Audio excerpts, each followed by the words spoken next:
Olá, olá, tudo bem? Seja muito bem-vinda, bem-vindo, bem-vinde. Vou falar hoje sobre um autor que eu gosto muito, que é o César Aira. E também por ocasião deste pequeno lançamento que acabou de ser feito, desse box aqui do César Aira, editado pela Fósforo Editora, com 4 livros: A Prova, O Congresso de Literatura, Atos de Caridade e Vestido Rosa. É uma boa oportunidade para quem está interessado ou quem já leu alguma coisa do César Aira conhecer outras obras que até então não tinham para o português, e também aproveitando um texto meu que eu escrevi juntamente com um colega sobre o César Aira, saiu publicado numa revista de literatura, e aí eu aproveitei esses dois fatores e decidi fazer esse vídeo. E um aspecto que sempre me chamou a atenção na obra do Aira, inclusive o primeiro livro que eu li dele, que se chama Noite de Flores, foi há mais de 10 anos atrás, muito tempo, é o aspecto da surpresa, é o aspecto do plot twist, digamos assim. Só que é um plot twist que acontece a cada linha. Você nunca, quando você menos está esperando, vem um plot twist, e às vezes quem era o protagonista acaba virando um personagem secundário. O tema que estava sendo anunciado no começo acaba se transmutando para uma outra questão, e aquilo vai te levando para lugares que você nunca imaginaria que você chegaria, né? E essa dimensão da surpresa e do jogo com a escrita é algo que está presente na maior parte dos livros do Aira, e que é o que eu gostaria de comentar aqui, inclusive, porque tem a ver com um traço mais geral do autor e não especificamente de um livro ou de outro. E é um aspecto que eu acho muito interessante de notar num projeto como o do César Aira, que tem a ver com uma literatura de procedimento, né?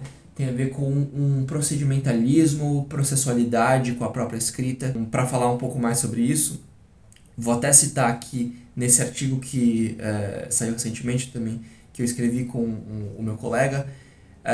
O Aira vai falar assim: os grandes artistas do século XX não são os que fizeram obra, mas aqueles que inventaram procedimentos para que a obra se fizesse sozinha, ou não se fizesse.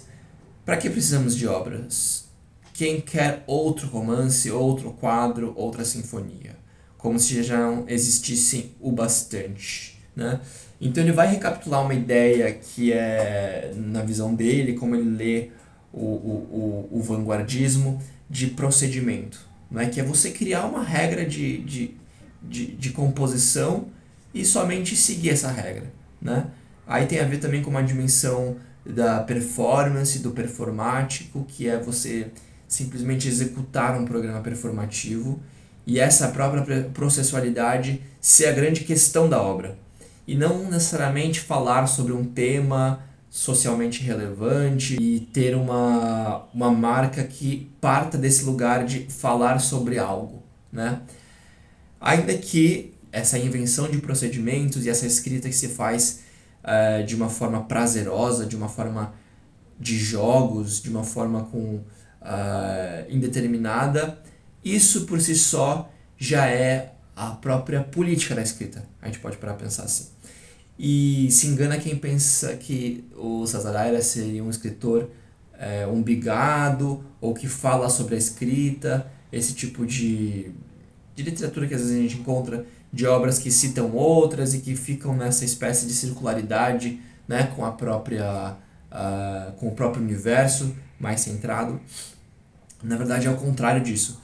Quando a gente lê qualquer texto, qualquer livro do César Aira, você tem uma sensação de que você está em contato com a materialidade do mundo, com a própria vida, em feitura, em procedimento.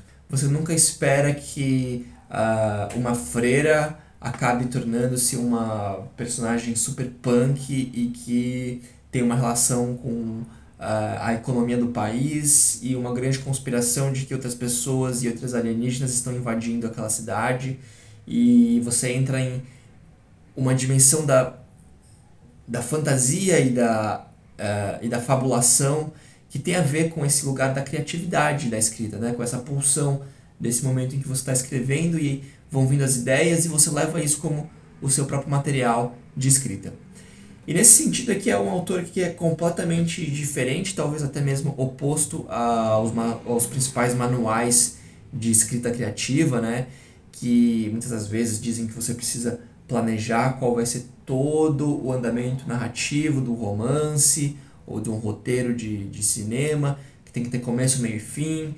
Você precisa reescrever a obra, você precisa criar um todo coeso. O Aira, ele tem, dentro desse procedimento, dessa performance com a escrita, ele raramente edita os livros dele. Na verdade, ele mesmo diz que ele escreve todo dia uma página no caderno e depois, no final das contas, ele junta tudo isso e passa para o computador e oferece para alguma editora independente imprimir o livro e comercializar o livro, sem que ele edite, né, muito, sem que ele reescreva, para que fique uma escrita mais límpida, ou mais legível, ou mais coesa, né? Para quem quiser conhecer um pouco melhor essa poética do César Aira, tem esse livro aqui de ensaios, que se chama Pequeno Manual de Procedimentos. É um livro que foi publicado em 2007, então faz bastante tempo, mas é fácil de encontrar em sebos, em estante virtual, provavelmente. E tem diversos ensaios que o autor, ele, de alguma forma, oferece pistas, né, para esse tipo de escrita que tem a ver com o jogo, tem a ver com o improviso, tem a ver com esse lugar mais indeterminado de escrita. E só para citar aqui brevemente, inclusive o primeiro ensaio que abre esse livro, que se chama O Abandono, né? A partir dessa ideia de abandono, de abandonar ideias cristalizadas da literatura, né?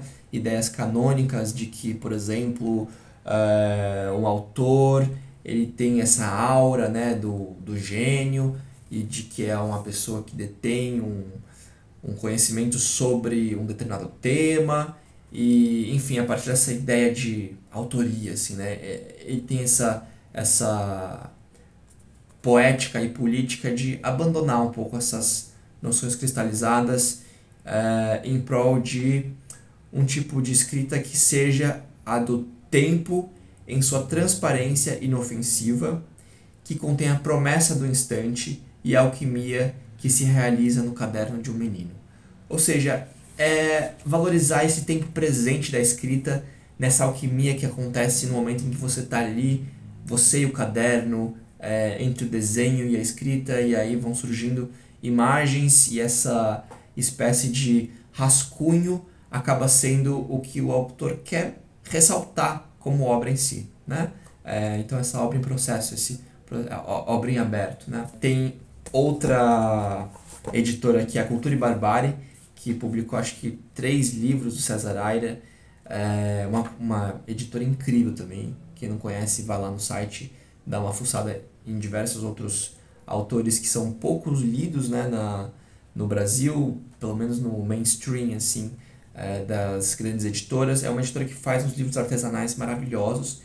Tem esse livro que se chama Pinceladas Musicais, que vem com umas fotos também, que você pode colar em outros lugares, e é muito bacana. Ele produz muito, né? Como tudo que ele escreve, ele publica, ele tem essa espécie de programa performativo, de que todo dia ele vai escrever uma página, e essa página depois vai ser necessariamente parte de um livro, e tudo que ele escreve, ele vai se transformar em livro. Ele publicou muito ao longo da vida. Ele começa escrevendo, ali nos anos 80, obras que são de ficção, de prosa, a partir dessa poética mais que a gente reconhece hoje como uma poética do César Aira, e a partir desde então ele não parou nunca mais de escrever, até hoje está escrevendo, tem 70 e poucos anos. Então tem acho que mais de 100 livros já que foram publicados. Ao longo da carreira dele, ele sempre prezou por uma relação com a literatura que fosse a partir de pequenas editoras, né? Então ele sempre publicou em editoras menores, com pequena circulação, com pequenas tiragens, mas sempre dessa forma contínua, com essa escrita em processo. E agora, recentemente, né, nos últimos anos, ele tem sido bastante reconhecido internacionalmente, inclusive ganhando prêmios importantes internacionais, de grande reconhecimento. sendo cotado como o autor aí para ganhar o prêmio Nobel. E aí ele acaba sendo publicado em grandes editoras, né? Hoje em dia é fácil de encontrar, tem traduzido em inglês, em francês, em português agora com essas novas edições. Então tá bem fácil de encontrar, mas é legal também ir em busca dessas obras, desses livros que foram editados em editoras pequenas, né? Essa aqui, por exemplo, La Serpiente, é um dos livros que eu mais gosto dele, que na verdade eu ganhei de um amigo quando ele estava no Chile e encontrou por acaso num sebo, e que é muito difícil de achar, mas você acha às vezes em lugares que você menos espera. Tem uma outra obra dele que inclusive está aqui nesse artigo que eu escrevi, saiu publicado agora há pouco. Eu escrevi sobre La Mendiga, que é um outro romance do autor que não está publicado, não está traduzido para o português, mas é um exemplo de como que essa processualidade opera dentro das suas obras, né? Porque ele incorpora tudo que está à sua volta, tudo pode virar materialidade da sua escrita. Ele lê um jornal, uma notícia, aquilo entra para a história e a história acaba ganhando um rumo diferente.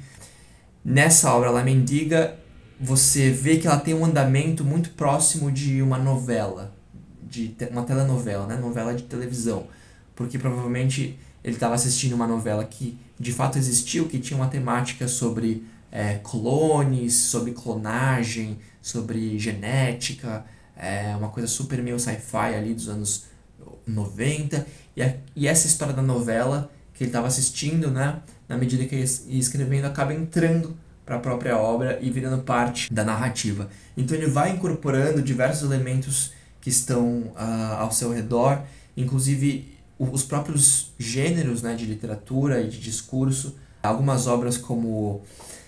Tem uma que se chama Guerra dos Mundos, também não tem traduzido para o português. É um livro que tem uma pegada super de ficção científica, num futuro distante, em que tem uns jogos que você tem que conquistar outros mundos, e aí a realidade e a ficção vão se mesclando. Esse La Serpiente também tem um aspecto, um quê de terror. Tem esse livro também, que se chama Haikus, né?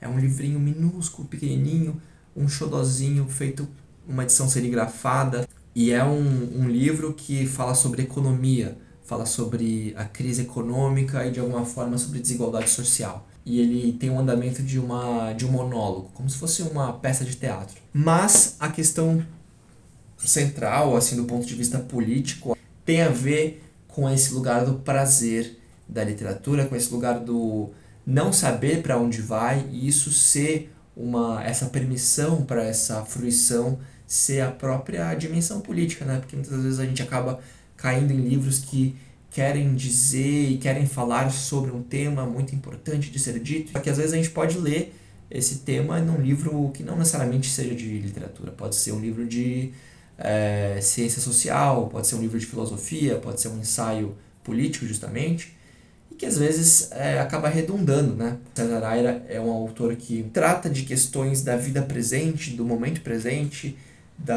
do que, enfim, está acontecendo agora. Então é uma grande inspiração aí, quem se interessar.